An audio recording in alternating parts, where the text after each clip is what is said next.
வணக்கம். நான் Renuka recipe and vlogs. நாங்கள் இன்றைக்கு செய்ய போகிறது வாழைப்பழ வாய்ப்பு. அந்த வாய்ப்பழம் எப்படி செய்கிறன்றதை பார்ப்போம். வாங்கோ வீடியோவுக்கு போகலாம். இந்த வாழைப்பழம் போட்ட வாய்ப்பனுக்கு தேவையான பொருட்கள் என்னென்னு பார்ப்போம். இதில் 2 பவுண்ட்ஸ் 2 ராத்தல் வெள்ளை கோதுமைமாக எடுத்துருக்கிறேன். 4 வாழைப்பழம் நல்ல பழுத்த வாழைப்பழம் எடுத்துருக்கிறேன். கொஞ்சம் பேக்கிங் பவுடர் போட்டுக்கொள்வோம், கொஞ்சம் சாஃப்டாக இருக்கும். சீனி 1.5 கப் போட்டுக்கொள்ளுவோம். உப்பு எங்களோட ருசிக்கேற்ற மாதிரி இதை பொரிக்கிறதுக்கு எண்ணெய் தேவை. இனி நாங்கள் இந்த வாழைப்பழம் சீனி எல்லாத்தையும் போட்டு இந்த வாய்ப்பெனுக்கு இதை குழைச்சி கொள்ளுவோம். இந்த மாவுக்குள்ளே வாழைப்பழத்தை முதல் நாங்கள் இடித்து போட்டுக்கொள்ளுவோம்.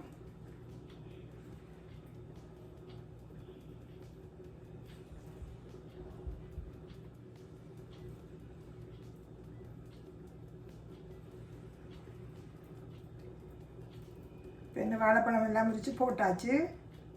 உப்பு உங்களோட ருசிக்கு என்ன மாதிரி போட்டுக்கொள்ளுங்க. நான் இதில் 1 டீஸ்பூன் போடுறேன். குழைச்சிட்டு கொஞ்சம் காணாமல் இருந்தால் கொஞ்சம் போடலாம்.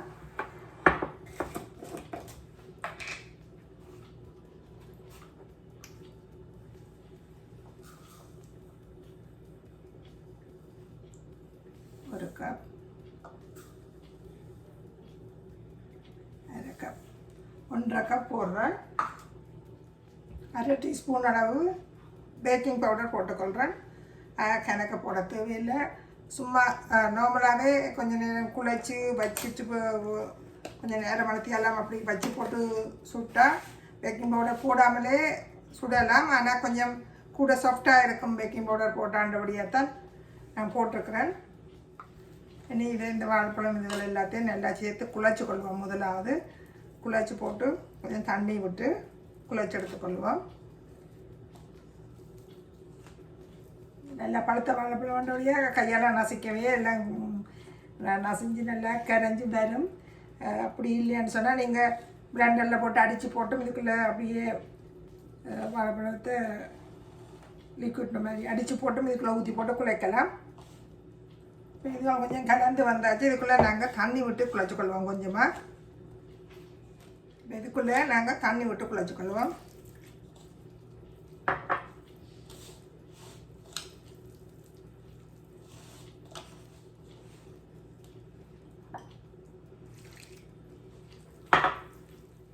உங்களுக்கு சீனிகள் உப்புகள் கூடுன அளவு வேணும்னு சொன்னால் கூட போட்டுக்கொள்ளலாம். இது கொஞ்சம் காணாமல் இருந்தபடியே நான் திருப்பி ஒரு 1/2 டீஸ்பூன் உப்பு போட்டேன். நான் எல்லாமே 1.5 டீஸ்பூன் போட்டிருக்கிறேன். நீங்கள் இந்த மாவில் கலந்து போட்டு வாயில் வச்சு பார்த்தீங்கன்னா தெரியும். அப்புறம் நல்லா குழைச்சப்புறம் போடைக்குள்ள ஒரு இடத்துல கலந்து ஒரு இடத்துல கலப்படாமல் இருக்கும். அப்போ நான் மாவை கலந்து போட்டு நீங்கள் முதல் இந்த தண்ணி விட்டு குழைக்க முதலே கலந்து பிணையக்கில் கொஞ்சம் இதை வாயில் வச்சு பார்த்தீங்கன்னா தெரியும் உப்பு காரமாக காணாதாண்டு. சீனியும் அதே மாதிரி தான். நீங்கள் உங்களுக்கு கூட வேணும்னு சொன்னால் கூட போட்டுக்கொள்ளலாம். வாழைப்பழங்களும் போட்டிருக்கபடியாக எனக்கு தேவையில்லை. இப்போ இந்த வாய்ப்பனுக்கு வாழைப்பழம் எல்லாம் போட்டு சீனி எல்லாம் போட்டு குழைச்சி எடுத்தாச்சு. இது ஒரு 10-15 நிமிஷம் நாங்கள் வச்சு போட்டு சுட சரியாக இருக்கும். என்கிட்ட கொஞ்சம் பேக்கிங் பவுடர்னு போட்டிருக்கபடியாக. இல்லாட்டி நீங்கள் ஒரு அரை மணித்தியாலம் வச்சு போட்டு சுட்டிங்கன்னா கொஞ்சம் கூட சாஃப்டாக வரும். பேக்கிங் பவுடர் போடக்க இன்னும் கூட சாஃப்டாக இருக்கும். இப்போ நாங்கள் எண்ணெயை விட்டு கொதிக்க விடுவோம். எண்ணெய் கொதித்தோடனே இந்த வாழைப்பழ வாய்ப்பனை போட்டுக்கொள்ளலாம்.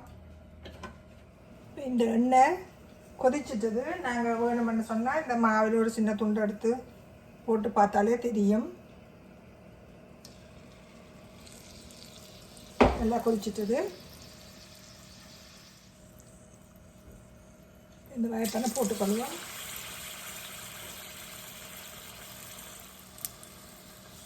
கரண்டியாலையும் எடுத்து போட்டுக்கொள்ளலாம். நான் கையால் போடுறேன்.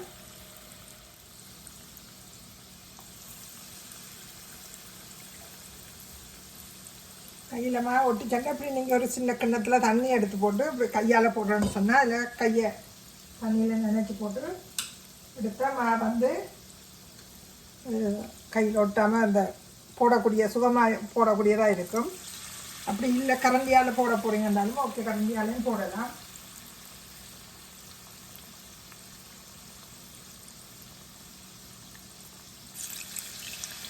ஊரில் நாங்கள் சின்னதாக இருக்க எனக்கு ஞாபகம் இருக்குது, கூட பலகாரம் சுடக்க முதலாவது ஒரு சின்ன துண்டு எண்ணெய் சட்டிக்க போடுவினம், போட்டுட்டு அதை எடுத்து அந்த அடுப்புட மூலையில் வைப்பினம் என்று கேட்டால் அதை நெருப்புக்கு வேண்டு சொல்லி அக்னி பகவானுக்கு வேண்டு சொல்லித்தான் அதை விளக்கமாக சொல்லலை, நெருப்புக்கு வைக்கிறதுன்னு சொல்லி அடுப்புட மூலையில் ஒரு சின்ன துண்டாக முதல்ல போட்டு பார்த்துட்டு பொறிச்சு எடுக்கிறத அந்த அடுப்புட மூலையில் வைப்பினோம். அது இப்போ இந்த சின்ன துண்டை நான் எடுக்க ஞாபகம் வந்த போல் சொல்கிறேன். இப்போ இந்த வாய்ப்பனை எல்லாத்தையும் நாங்கள் மற்ற பக்கத்துக்கு திருப்பி விட்டுக்கொள்ளுவோம்.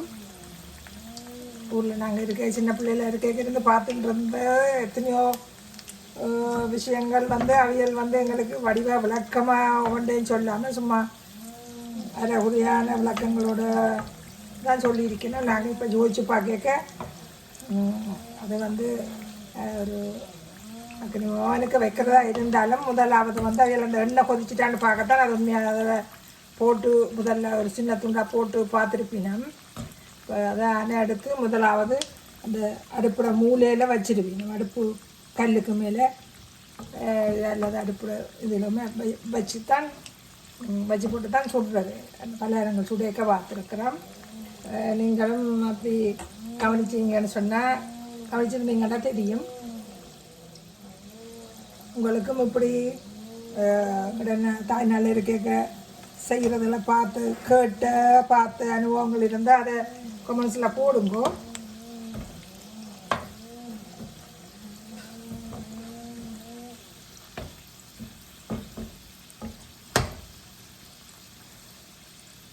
நாங்கள் அங்கே பார்த்ததுகளை வச்சு இதை யோசிச்சு செய்கிறோம். ஆனால் எங்களோட பிள்ளைகள் வந்து இதுகளெல்லாம் செய்து என்னை கட்டுக்கொண்டு நிற்க மாட்டினோம்.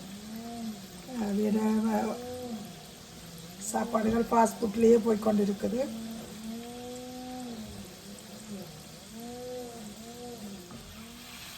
இந்த வாய்ப்பன் வந்து நல்லா பொரிஞ்சு வந்துட்டு இதை நாங்கள் எடுத்துக்கொள்ளுவோம். கோல்டன் கலரில் வந்துட்டுது.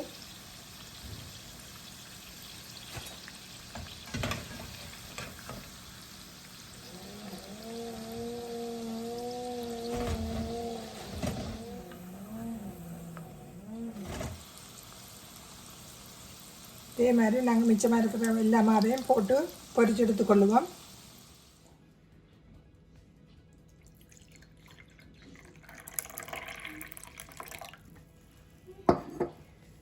இப்போ நாங்கள் இன்றைக்கி இந்த வாழைப்பழ வாய்ப்பன் செய்திருக்கிறோம்.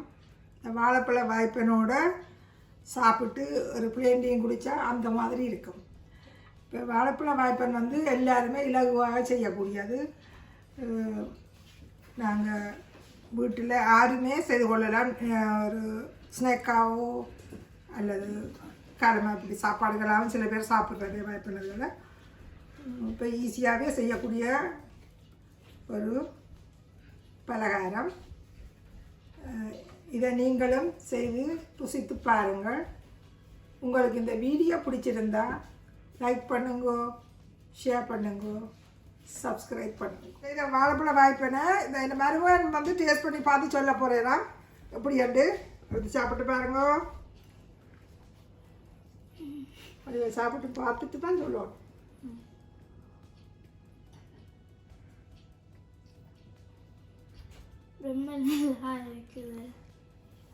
இந்த மெரமேனும் பிடிச்சிருக்குது. அதே மாதிரி உங்களுக்கும் பிடிக்கும், நீங்களும் செய்து சாப்பிட்டு பாருங்க. நன்றி, வணக்கம்.